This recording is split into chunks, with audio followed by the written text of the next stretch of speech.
സങ്കീർത്തനങ്ങൾ അദ്ധ്യായം 2. ജാതികൾ കലഹിക്കുന്നതും വംശങ്ങൾ വ്യർത്ഥമായത് നിരൂപിക്കുന്നതും എന്ത്? യഹോവയ്ക്കും അവൻ്റെ അഭിഷിക്തനും വിരോധമായി ഭൂമിയിലെ രാജാക്കന്മാർ എഴുന്നേൽക്കുകയും അധിപതികൾ തമ്മിൽ ആലോചിക്കുകയും ചെയ്യുന്നത്. നാം അവരുടെ കെട്ടുകളെ പൊട്ടിച്ച് അവരുടെ കയറുകളെ എറിഞ്ഞുകളയുക. സ്വർഗത്തിൽ വസിക്കുന്നവൻ ചിരിക്കുന്നു, കർത്താവ് അവരെ പരിഹസിക്കുന്നു.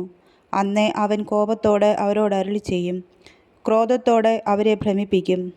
എൻ്റെ വിശുദ്ധ പർവ്വതമായ സിയോനിൽ ഞാൻ എൻ്റെ രാജാവിനെ വാഴിച്ചിരിക്കുന്നു. ഞാൻ ഒരു നിർണയം പ്രസ്താവിക്കുന്നു. യഹോവ എന്നോട് അരുളിച്ചെയ്തത്, നീ എൻ്റെ പുത്രൻ, ഇന്ന് ഞാൻ നിന്നെ ജനിപ്പിച്ചിരിക്കുന്നു.